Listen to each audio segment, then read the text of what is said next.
Hari ini tanggal 18 September Aceh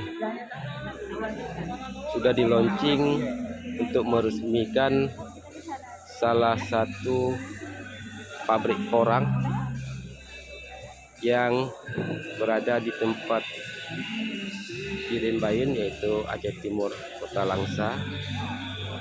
Ini yang akan kita mau mulai, dan ini merupakan Bapak Chef ya.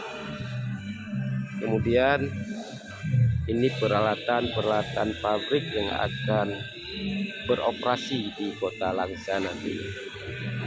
Oleh karena itu jangan takut kita nanam porang, untuk kita produksi minimal kita untuk ini Raja Datuk dari Tamiang Hulu nih hadir juga hari ini pada peresmian pabrik porang.